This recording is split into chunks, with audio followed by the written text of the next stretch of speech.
पहले जानते हैं रसायन विज्ञान में रसायन शब्द आया कहाँ से, यानी रसायन की इंग्लिश में क्या कहते हैं बेटा? केमिस्ट्री। क्या कहते हैं? केमिस्ट्री। अब केमिस्ट्री शब्द आया कहाँ से? केमिस्ट्री शब्द आया कहाँ से?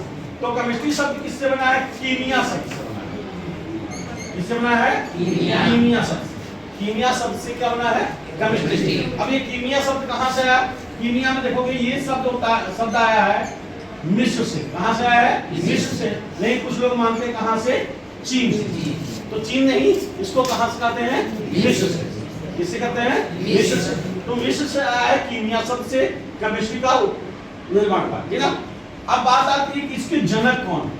इसके जनक कौन है, यानी केमिस्ट्री के विषय में सर्वप्रथम किसने बताया था?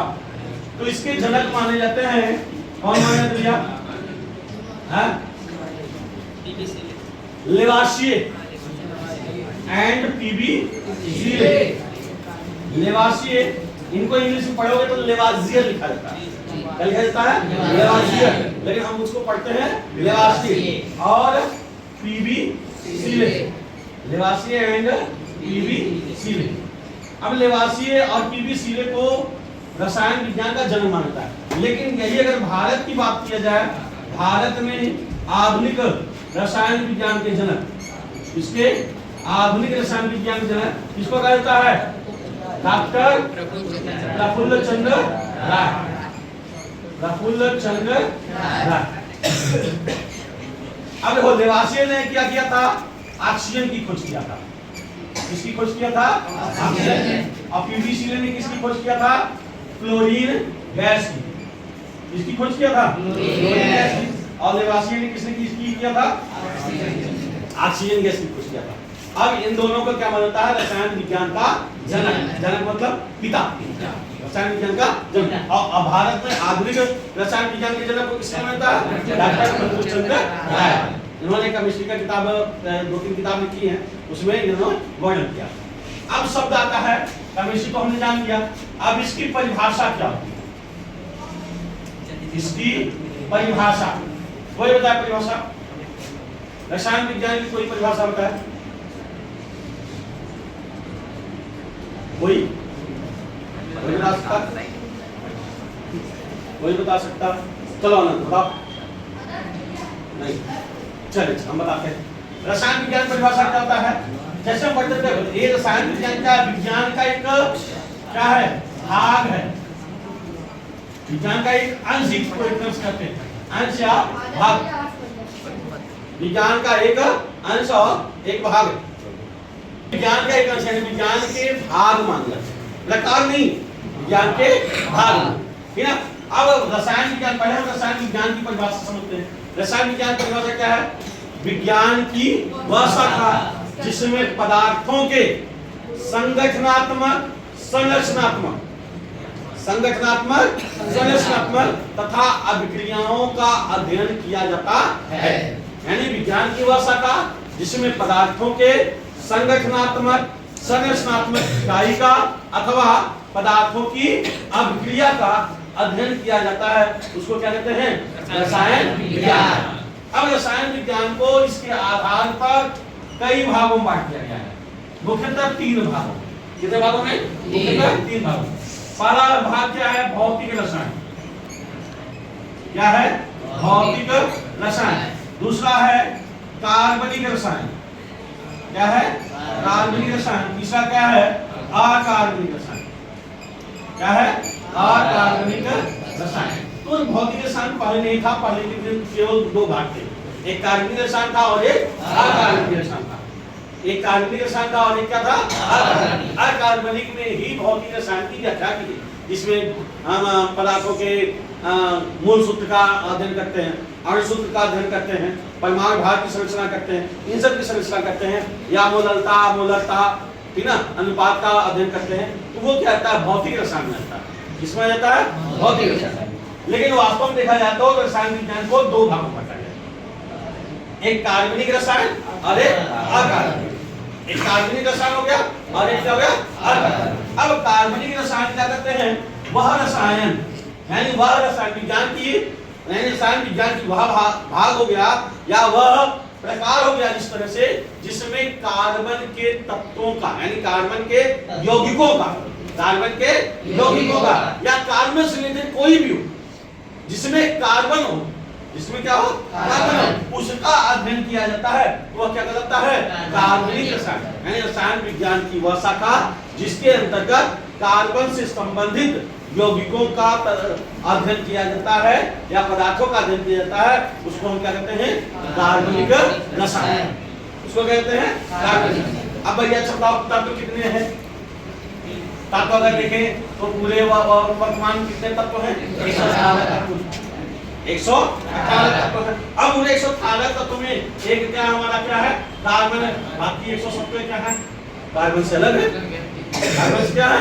अलग है। तो कार्बन यानी जिसमें कार्बन के यौगिकों का अध्ययन किया गया वो कार्बनिक रसायन हो गया, और जिसमें कार्बन को छोड़ के अन्य सभी तत्वों का, hydrogen, lithium, potassium, sodium, rubidium, इन सभी का अध्ययन किया जाता है, वह क्या हो जाता है? हमारा कार्बनिक रसायन हो जाता है। क्या जाता है? कार्बनिक रसायन। असल में हाँ? अब इसमें आपके क्लास 9 में 4 चैप्टर हैं। कितने हैं? 4। पहला क्या हमारा है? पदार्थों का अध्ययन। पदार्थों का अध्ययन। अब ये पदार्थों का अध्ययन कितने प्रकार से? 2 प्रकार से। तो पहला पदार्थों के आधार पर, यानी पहला क्या है? अवस्थाओं के आधार पर, और दूसरा क्या है हमारा? गुणों के आधार पर। पहला क्या है? अवस्थाओं के आधार पर, दूसरा गुणों के आधार पर। तो पहले चैप्टर में अवस्थाओं के आधार पर बताया गया है और दूसरे चैप्टर में किससे बताया गया है? गुणों के आधार पर बताया गया है। तो अब हम चलते हैं पहले चैप्टर पर।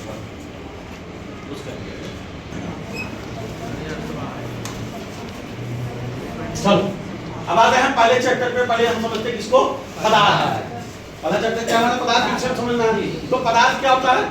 वह जो स्थान घेरता है अथवा जिसमें भार होता है, वह जो स्थान घेरता है अथवा जिसमें भार होता है, उसको हम पदार्थ कहते हैं या द्रव्य कहते हैं। क्या कहते हैं? द्रव्य। द्रव्य द्रव नहीं, द्रव्य कहते हैं। या तो पदार्थ कहते हैं या तो द्रव्य। इसको इंग्लिश में क्या कहते हैं बेटा? मैटर। क्या कहते हैं? मैटर। यानी पदार्थ क्या हो गया? वह जो स्थान घेरता है अथवा जिसमें भार होता है, उसको हम क्या कहते हैं? पदार्थ। अब पदार्थ को 2 भागों में बांटा गया है।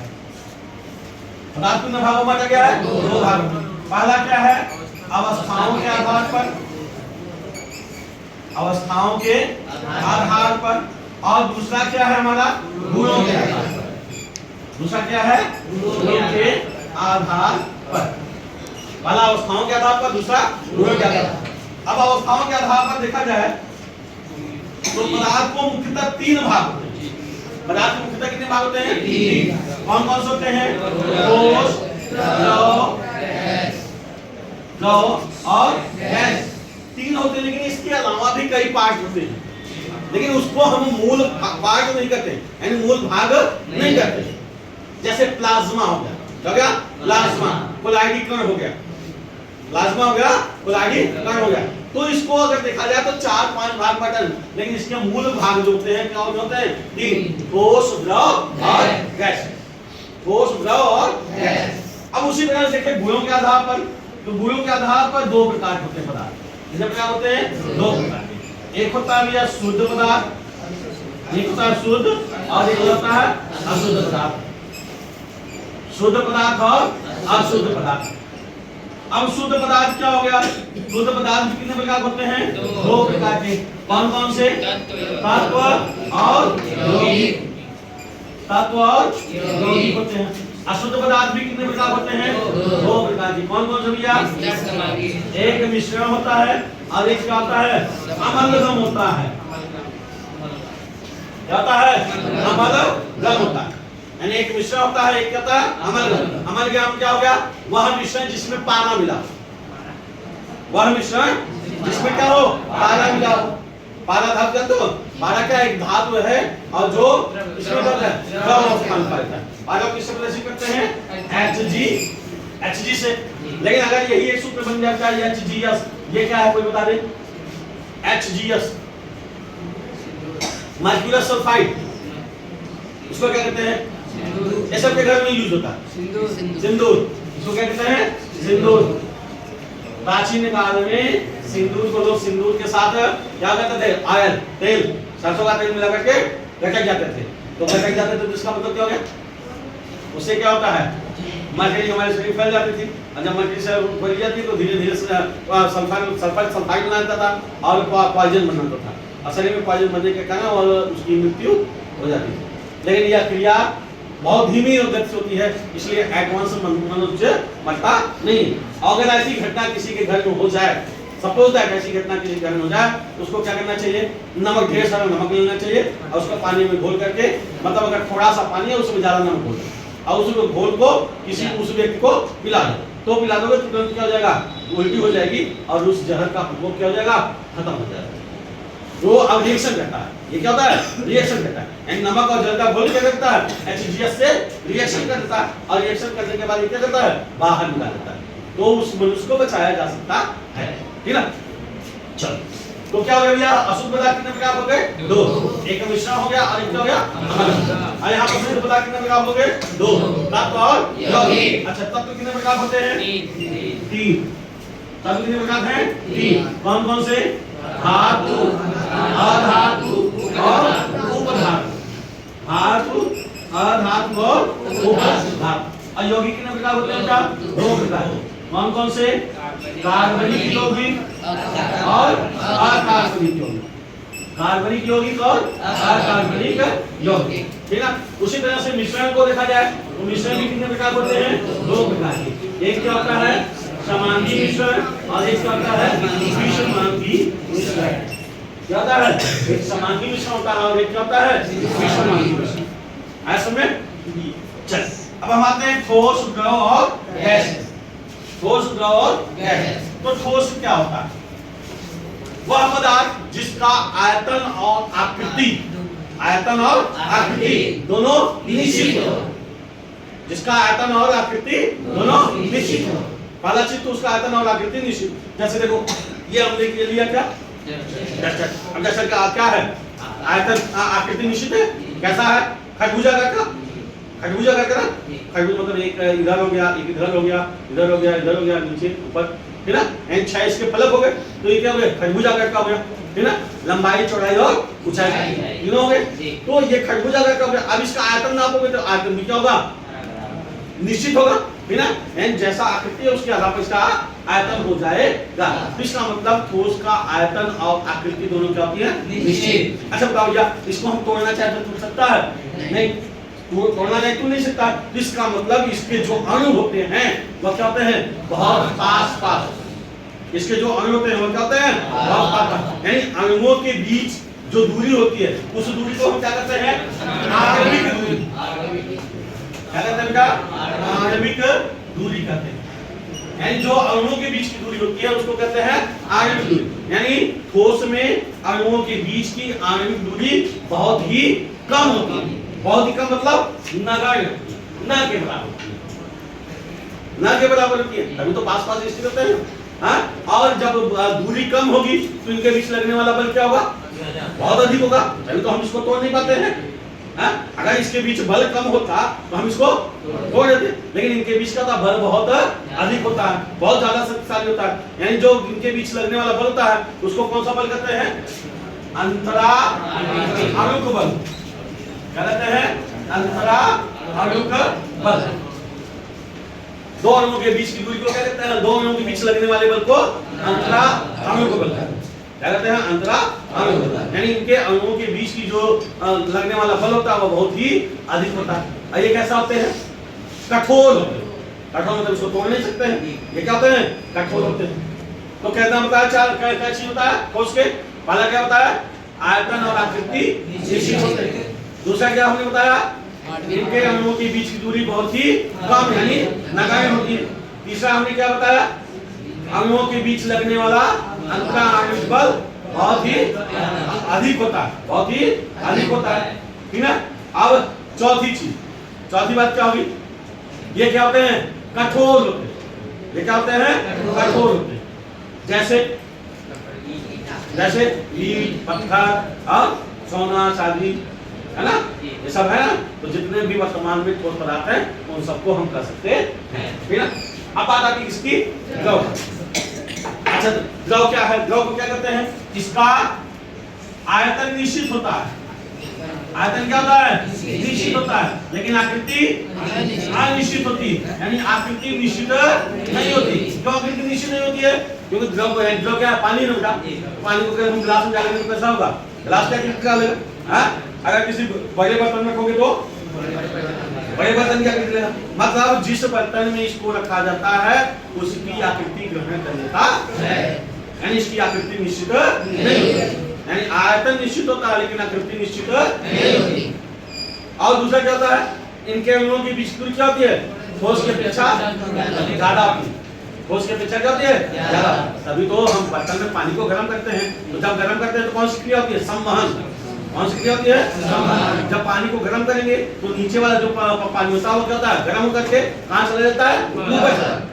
नीचे क्या होता है? जैसे ये हमने क्या किया, इसी बर्तन में हमने पानी ले लिया, ठीक है? अब यहाँ हमने पानी ले लिया। अब ये जो यहाँ जो पानी वाला है अणु, ये क्या होगा? गर्म होगा।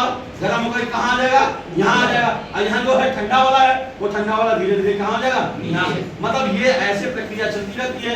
इस प्रक्रिया को कहते हैं संवहन। कौन सी प्रक्रिया कहते हैं? संवहन। यानी अपना स्थान छोड़ देता है, उसके स्थान पर दूसरा अणु आ जाता है, तो धीरे धीरे क्या होता है? पानी गर्म हो जाता है। जब गर्म हो जाता है तो टेम्परेचर उसका क्या होता है? बढ़ जाता है, और कुछ समय बाद क्या होता है? उबाल आने लगता है। क्या होता है? उबाल। इसका मतलब उनके अणुओं की बीच दूरी अधिक है, तभी तो वो हटा है। अगर अणुओं की बीच दूरी अधिक ना होती तो वो हटता नहीं हटा। इसका मतलब द्रव में क्या होता है? अणुओं के बीच की दूरी ठोस की अपेक्षा अधिक होती है। ठोस की अपेक्षा अधिक होती है। जब अणुओं की बीच दूरी अधिक हो गई तो उनके बीच लगने वाला बल क्या होगा? कम होगा। दूरी बढ़ेगी तो बल क्या हो जाएगा? कम हो जाएगा, है ना? तो ठोस की अपेक्षा उसमें लगने वाला बल यानी अंतरा आणविक बल क्या हो जाएगा? कम हो जाएगा। और द्रव कैसे होते हैं? तरल। द्रव कैसे होते हैं? तरल। जैसे तेल, पानी, दूध, है ना? ये सब क्या होते हैं? द्रव। अब इसके बाद क्या आता है? गैस। गैस में क्या होता है? सबका उल्टा। गैस में क्या होता है? न तो आयतन निश्चित होता है, न तो आयतन निश्चित होता है, न तो आकृति। और दूसरा क्या होगा? इनके अणुओं की बीच दूरी क्या होती है? बहुत ही अधिक होती है। धुआं देखो कभी? देखा धुआं? धुआं दिखाई देता है। धुआं वातावरण में फैल जाता है, मिल जाता है, तो क्या उसके अणु एक अणु को पकड़ सकते हो? नहीं पकड़ सकते। इसका मतलब उनके अणुओं की बीच दूरी क्या होती है? बहुत अधिक होती है।